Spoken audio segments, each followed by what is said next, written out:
ciudad, hoy mero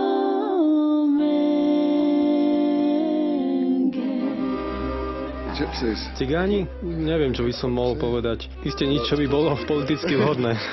Snad tuláci? Veselí, leniví, špinaví, no. Naozaj sú diskriminovaní. Ľudia ich považujú za zlodejov, za klamárov, za podvodníkov. Treba k ním asi citlivý prístup, než je to ľahké. Sú trochu rozdielni. Postupne ich začleňovať do spoločnosti. Čo sa týka ďalších ľudí, ktorí nemajú rádi rómskych diktoch, lebo si myslia, že nie sú tiež ľudia. Vlastne nič také pozitívne mi o nich nenapadá. Vreckári. Asi mi nič pozitívne neprichádza na myseľ, ale myslím, že sú to celkom fajn ľudia.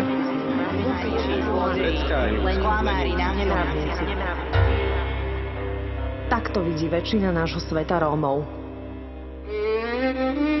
Rómovia tvoria najväčšiu menšinu v Európe. Odhaduje sa, že ich tu žije asi 15 miliónov. História Rómov je neustále sprevádzaná prenasledovaním. Rómovia boli vyhosťovaní z krajín, v ktorých žili. Do polovice 18. storočia boli využívaní ako otroci. V priebehu druhej svetovej vojny zahynulo v koncentračných táboroch okolo 500 000 z nich. Od 90. rokov minulého storočia narastá násilie voči nim. Spoločnosť ich zavrhla, preto odmietajú väčšie komunity. Nedôverujú im a tak ani oni nedôverujú vonkajšiemu svetu. Nie sú milovaní a hovoria im, že sú neužitoční. Takže predstavte si, ako sa asi cítia, ak im niekto začne hovoriť o bezpodmienečnej láske Ježiša Krista. Pretože sú Rómovia často analfabeti, hovorené slovo je pre nich veľmi dôležité. V roku 1996 prišiel národný partner TVR v Bulharsku s návrhom začať vysielanie v rómskom jazyku. Bolo prvým rádiom, ktoré pre Rómov hovorilo o Bohu v ich rodnom jazyku.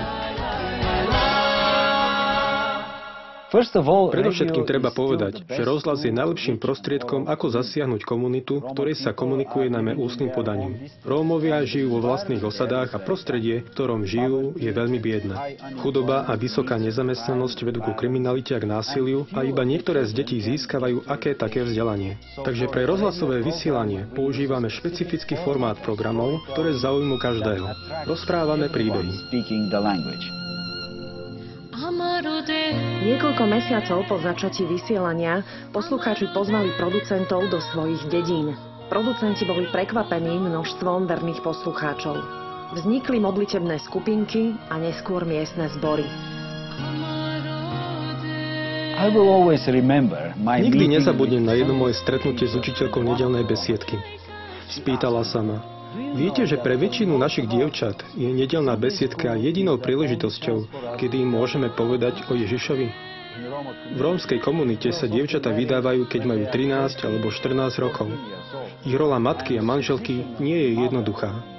Musia sa podriadovať svojim manželom a vlastne aj celej rodine. Pokým rodina nie je veriaca, nemôžu navštevovať bohoslúžby.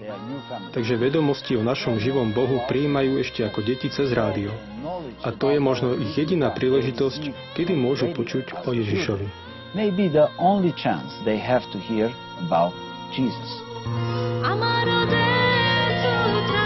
Práca sa začala v Bulharsku, ale odvtedy sa rozšírila aj do ostatných krajín. V súčasnosti TVR pripravuje rómske programy v Albánsku, Maďarsku, Srbsku a Rumunsku. V roku 2008 pracovníci TVR Rumunsko osobne navštívili chudobné rómske osady. Boli v nich distribuované solárne rádia, ktoré boli prednastavené na týždenné vysielanie TVR. Iba o niekoľko mesiacov neskôr prišla do TVR táto správa. Počas minulého leta som rozdával v osade solárne rádia. Jeden brat, ktorý dostal rádia na rozdávanie, tam začal prácu. Už po niekoľkých mesiacoch práve tam vznikol malý zbor. Z iného rómskeho zboru mi povedali, že chcú viac počúvať naše vysielanie, aby sa mohli učiť o Bohu a že naše programy sú veľmi krátke.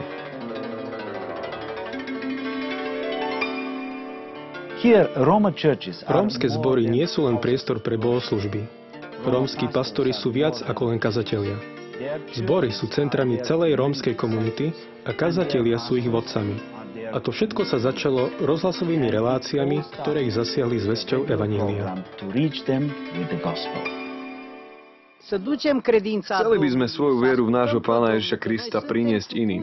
Sme jeho služobníkmi, sme Pánovi učeníci a musíme ho nasledovať. Preto to žijeme. Ak by sme nemohli nasledovať svojho Pána a ak by sme nenasledovali jeho kroky, život by nemal zmysel.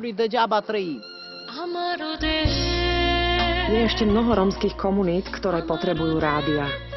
Máme úžasnú príležitosť podeliť sa o Božiu lásku s tými, ktorí nie sú milovaní. Keďže niektorí Rómovia vedia čítať a písať, prichádzajú od nich listy, ako napríklad: Keď som sa dozvedela, že v rozhlase hovoria po rómsky, nechcela som tomu uveriť.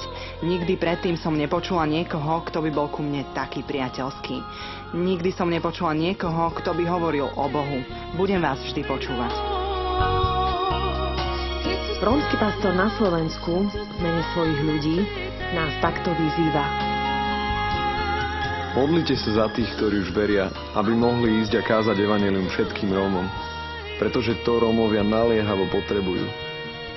Neustále sa modlite za tých, ktorí už veria, aby dokončili svoj beh a dobehli do cieľa. Aby zo svojej mysle nestrácali slovo.